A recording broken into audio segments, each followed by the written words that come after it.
4 separate water main breaks in northwest Arkansas in the last 3 days. What city leaders in Fort Smith are saying to help conserve the lost water. And reports of food assistance program scams are on the rise in the state. We'll hear what Arkansas's Attorney General is warning and what he's doing to combat the scams. At 5:30, I'm Kayla Davis. We start tonight's weekend coverage with a look at the forecast. 5 News forecaster Joshua Weisel is in the Weather Center. Josh, how's the weekend looking?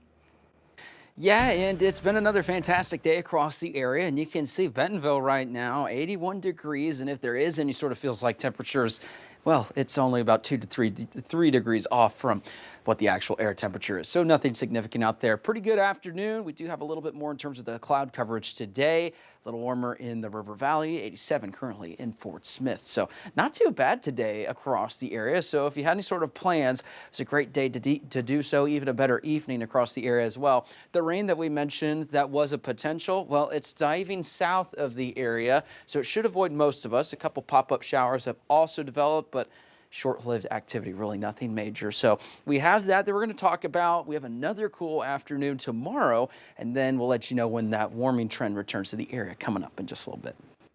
All right, Josh, thanks. The city of Fort Smith has entered phase 2 of emergency water conservation after a major water main break this morning. 5 News reporter Claire Everbach was on the scene and has more on what residents need to know. I'm in Fort Smith, where, as you can see behind me, crews are working to repair the water main break that happened at around 4 this morning on Airport Drive and Phoenix Avenue. Utility workers say they noticed a significant pressure drop and flow increase around 4 a.m. and discovered that a 24-inch concrete transmission line burst. The pipe was more than 50 years old, and crews are now repairing it and plan to eventually replace it. With an estimated 1 million gallons of drinking water lost, city leaders are now urging residents to conserve water. Today, tomorrow, we're asking the people don't water their yards. If they're going to wash their own car in their yard, that they would put that off a few days. Anywhere that they could save water will be helpful because it's mainly a volume issue. Crews tell me that this road is expected to remain closed through the end of the day today and through tomorrow. In Fort Smith, covering news where you live, Claire Everbach, 5 News. In Fayetteville, another water main broke today near South Locust Avenue, just days after a similar incident at Weddington and Lewis. Tonight at 10, we'll take a closer look at what caused the massive break in Fort Smith and the impact it will have on water supply. Plus more on what you can do right now to help conserve water. Well, the city of Fort Smith will close the northbound lanes of Highway 71B from McKinley Avenue to 0 Street, beginning at 7 p.m. tonight. The lanes will close for a sewer line replacement. Detour traffic will take McKinley Avenue east to 36th Street, then north to 0 Street. The city expects the lanes to reopen on Friday. We're learning more about a surge in EBT fraud, a growing trend in financial scams, especially here in Arkansas over the last 6 months. Hundreds have reported their food assistance drained within hours of deposit. Sister station THV11's Catherine Rowley spoke with Attorney General Tim Griffin about how his office is tackling the issue. This is not a new problem, but the criminals are getting more sophisticated in the way that they go about this. With the rise of criminals targeting families that receive SNAP benefits, Arkansas Attorney General Tim Griffin says that it's prevention that is key for keeping the benefits in the hands of Arkansas families instead of the criminals. Because once the money is gone, it's often impossible to recover it. And so what we want to do is inform people, educate people on what they can do to ensure that their money is safe. A part of that prevention is making sure you aren't using your card on a skimming machine. Griffin says to ask yourself these questions that can help keep benefits safe. What that looks like, does it look like it's been tampered with?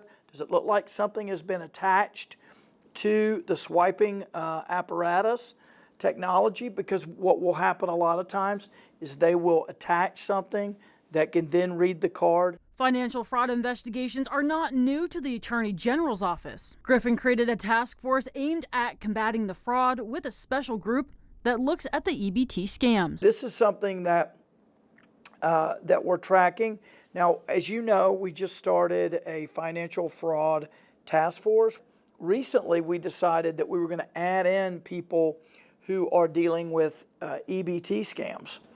And particularly, we invited the Department of Human Services to come Being vigilant about the purchases on the card and monitoring the account are two important steps to make sure your benefits are safe. But if you do fall victim, it's not likely you'll see any of that money back. We want people to report this because as we learn the new ways that the EBT scams are being conducted, then we can do a better job of educating and updating what we're telling to the public.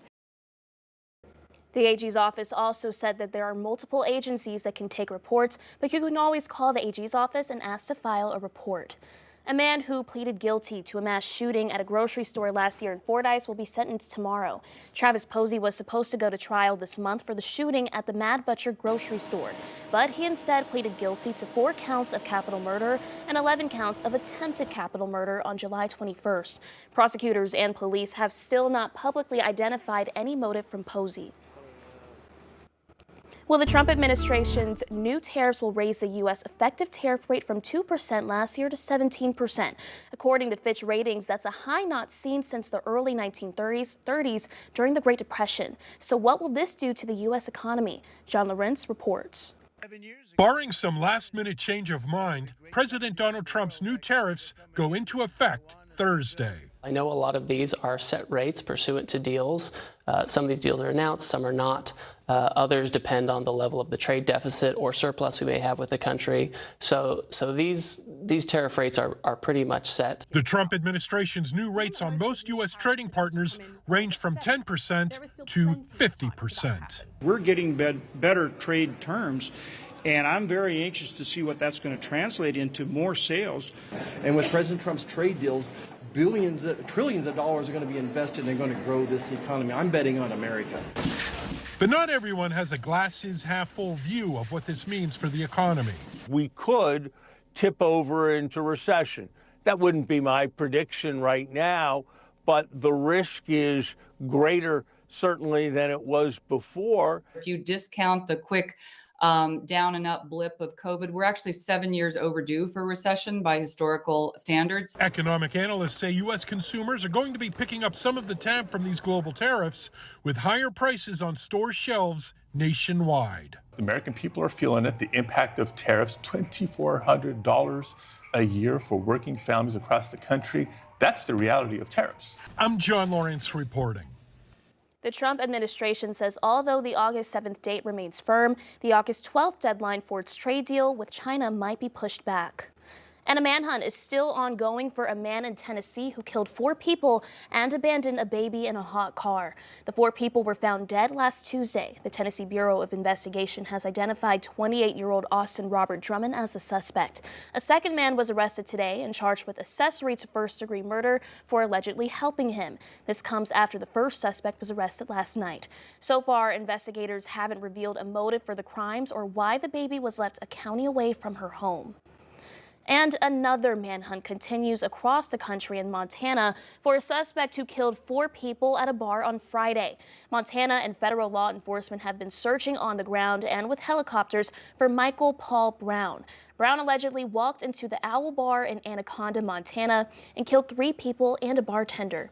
Brown is a veteran of the U.S. Army, and his family says he's had a history of mental illness.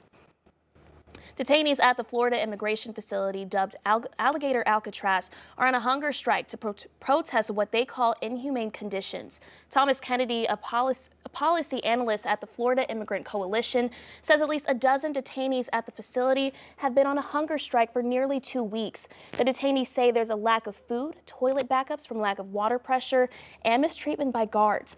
The detainees say they are also unable to contact and meet with their lawyers. A federal judge hearing a case brought by attorneys of detainees said last week there was a, quote, confusion about who was running the center. The Department of Homeland Security told CNN via email Sunday there's no hunger strike at Alligator Alcatraz.